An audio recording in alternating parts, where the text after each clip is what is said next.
Bonjour à tous et à tous, bienvenue pour ce nouveau numéro de En 5 minutes tu percutes. Ce nouveau numéro viendra compléter les précédents et pour rappel, le sujet, c'est la diversification en assurance vie. Un vaste sujet. Après l'immobilier, aujourd'hui, nous sommes ravis d'accueillir Bertrand Sens, directeur associé en charge de l'animation des CGP et de la création des produits financiers au sein de Odo BHF. Salut Bertrand. Salut Emmanuel. Merci pour, je dirais, ce petit éclairage que tu vas nous faire sur un mot qu'on entend de plus en plus régulièrement, à savoir le private equity. En amont, peux-tu juste peut-être nous redire un petit mot de la société Odo BHF, s'il te plaît? Oui, alors tu as raison de souligner Odo BHF, puisque depuis le temps que nous avons fait des acquisitions en Allemagne dans les années 2015-2016, le groupe s'appelle maintenant Odo BHF, Odo BHF étant une des acquisitions qu'on a fait en Allemagne. Donc le groupe Odo BHF aujourd'hui, c'est la première banque privée européenne. Donc je dis bien privée, puisqu'en fait la famille Odo détient encore 65% du capital, les collaborateurs 25%. Et le reste est détenu par quelques institutionnels, comme par exemple la Banque Natixis.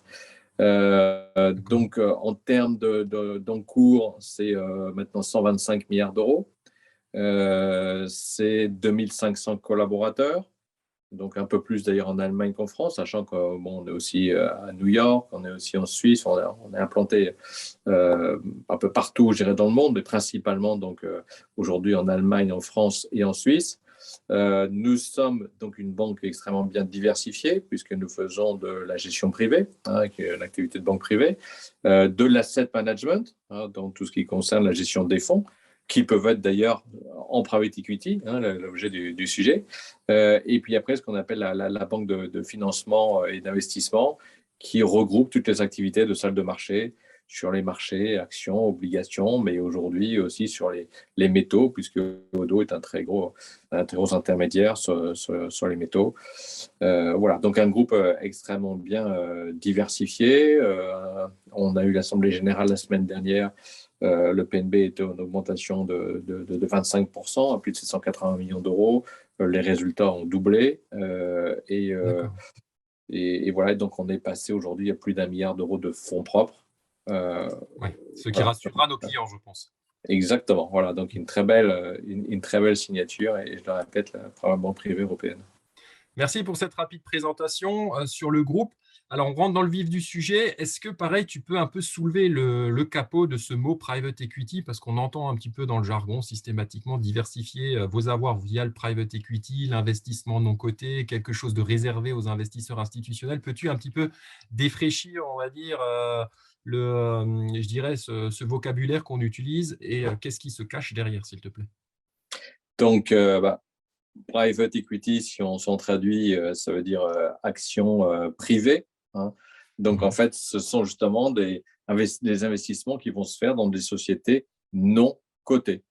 Donc, si elles sont non cotées, elles ne sont pas forcément de plus petite capitalisation que les sociétés cotées. Mais on connaît des grands groupes français, par exemple le groupe Mullier, propriétaire d'Auchan, voilà, est une société non cotée. Donc, dans ces activités de private equity, il va y avoir des opérations au niveau du capital donc de ces sociétés, où on va pouvoir aussi financer par de la dette, et de la dette qui ne sera pas cotée, parce que je rappelle qu'une obligation, elle est cotée sur les marchés financiers. Là, on est sur de la dette, ce qu'on appelle de la dette privée, qui va regrouper différents investissements qu'on appelle dette unitranche, dette mezzanine, qui est aussi de la dette privée assortie d'un bon de souscription qui permet d'accéder à l'action. Mais en tout cas, tout ça étant sur du non-coté, c'est un investissement qui est extrêmement profond, beaucoup plus profond que les marchés cotés.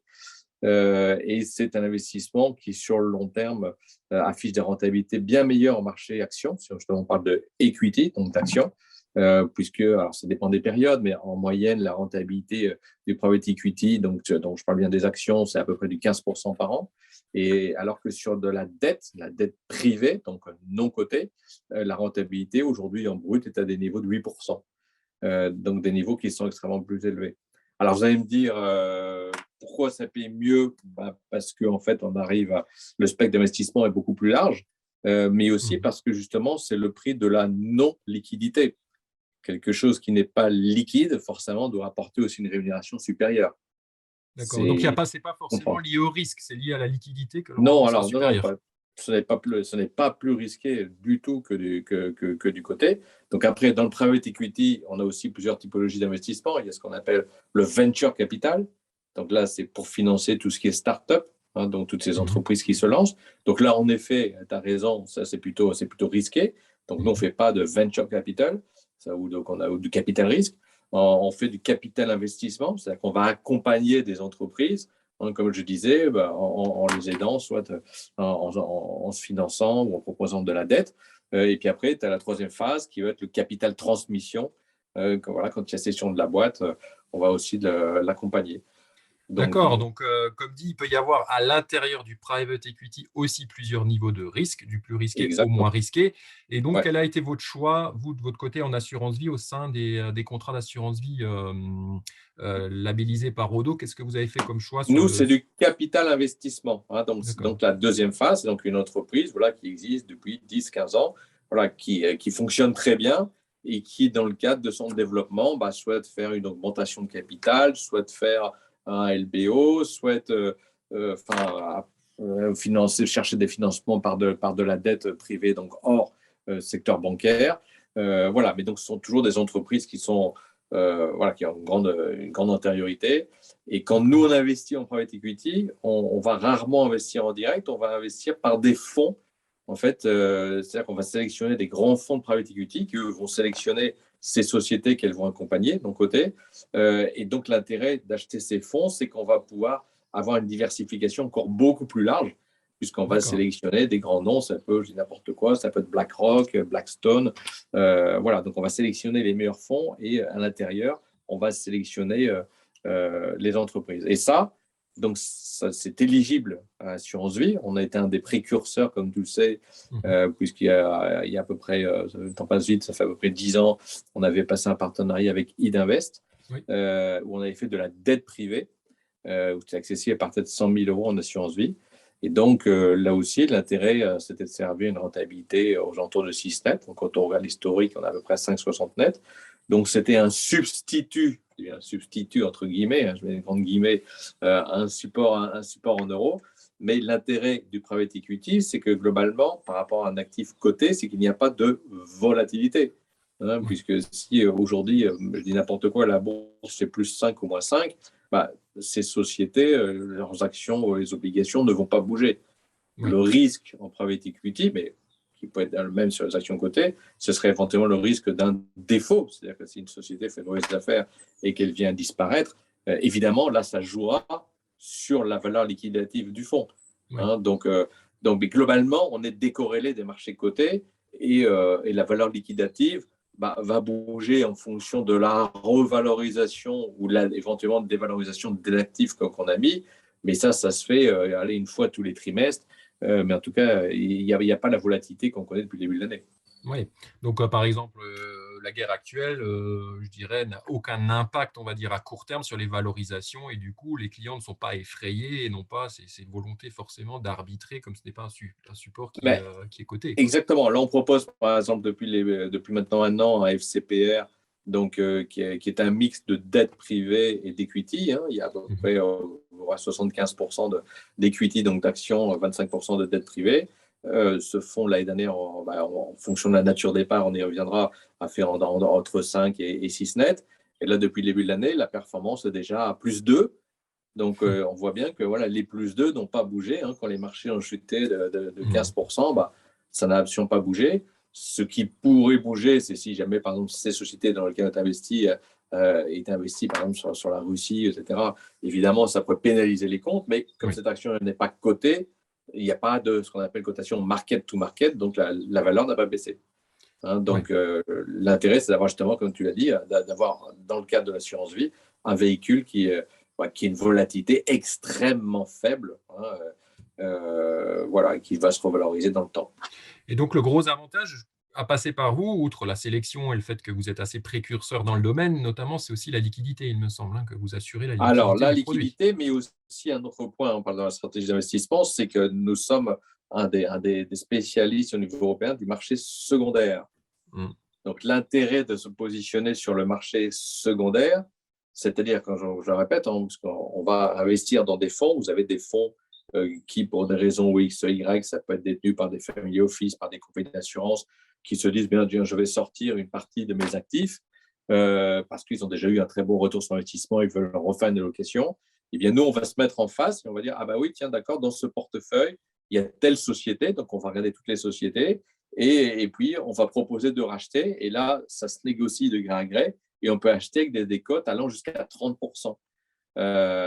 Donc, sur le marché européen, il y a à peu près 15 acteurs sur l'equity, donc sur le marché secondaire, et sur la dette privée, on n'est qu'à deux gérants en Europe, hein, donc alors qu'aux États-Unis, il y a beaucoup. Pourquoi? Parce que c'est des marchés qui ne sont pas encore très profonds, c'est-à-dire qu'on ne pourrait pas arriver et investir, je ne sais pas, 300 millions demain comme ça en claquant des doigts sur la dette privée, ce n'est pas possible.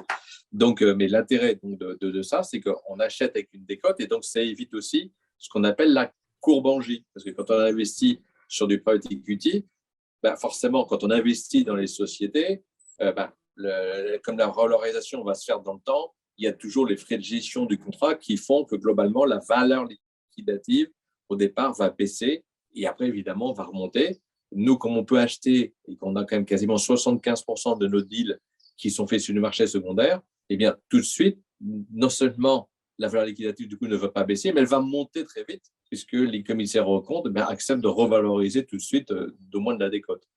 Donc, ça, c'est un premier intérêt, c'est une rentabilité meilleure. Et deuxième intérêt aussi, puisque quand on se met sur du marché secondaire, au niveau des investissements sous-jacents, on voit si l'investissement il a été pertinent ou pas. Et donc, du coup, on va pouvoir sélectionner des entreprises dont l'opération a 99% de chances de bien se terminer. Ce qui fait qu'in fine, on est extrêmement bien diversifié. Enfin, sur le FCPR qu'on a aujourd'hui, on a plus de 1800 sociétés en sous-jacent. Donc, c'est d'aventure, on s'était trompé. Ça impacterait très peu sur la valeur liquidative de ce FCPR. Et puis, ça permet d'afficher des performances qui vont progresser très vite. Alors, pour répondre à ta question sur la liquidité, sur la partie liquidité, peut-être. Parce que, par exemple, justement, il y a 10 ans, donc là, on avait fait sur la dette privée avec Idinvest, hein, donc la performance a été conforme au rendez-vous, hein, je répète, après du certificat de Minet. Certains de nos clients en ont bénéficié, hein, je confirme. Voilà, donc ça, c'était un très beau placement. Par contre, le private equity, par définition, n'est pas liquide. C'est-à-dire que si on va investir sur du private equity sous un FCPR, déjà fiscalement, normalement, on est bloqué à minimum 5 ans. Et souvent, au niveau du fonds, l'horizon d'investissement est plutôt de 8 ans. C'est quand même contraignant parce que aujourd'hui, on l'a bien vu, hein, la situation économique, etc., les pandémies, tout bouge très vite et je pense que c'est extrêmement important d'être liquide. Donc, de pouvoir sortir quand on le souhaite.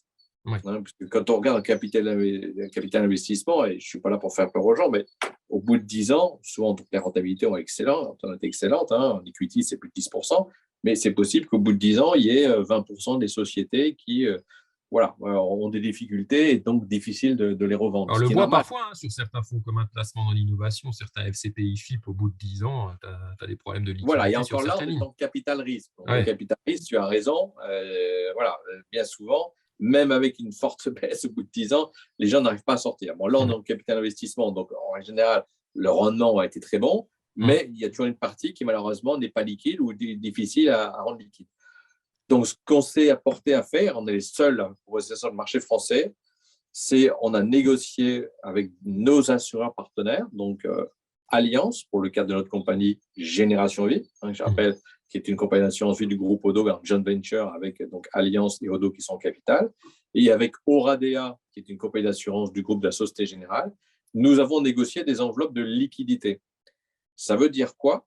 Ça veut dire que concrètement, on a soumis ces investissements à ces compagnies. Ces compagnies ont toujours une diversification, soit dans leur activité générale, soit au niveau de leur fonds propres en private equity, puisqu'une compagnie d'assurance, elle, est toujours investisseur sur le très long terme. Donc, le fait de l'avoir de l'argent bloqué sur le long terme, ça ne pose pas de problème. Et c'est, comme on l'a vu, ça permet d'apporter des rendements extrêmement attractifs. Et donc, en fait, la négociation a été faite de la façon suivante. On leur a dit, écoutez, vous êtes investisseur ou vous êtes prêt à investir sur nos fonds parce que vous les trouvez pertinents et un potentiel de performance extrêmement intéressant. Moi, ce que je vous propose, c'est que dans ces unités de compte, parce qu'on parle d'unités de compte, on est dans le cadre d'un contrat d'assurance vie, eh bien, sur CFCPR, si quelqu'un veut souhaite sortir, il peut sortir. C'est-à-dire que vous allez vous mettre en face et vous allez assurer une liquidité tous les 15 jours. Maintenant, dans la vie, il n'y a jamais rien de gratuit et c'est bien normal, hein, l'assureur fait son métier.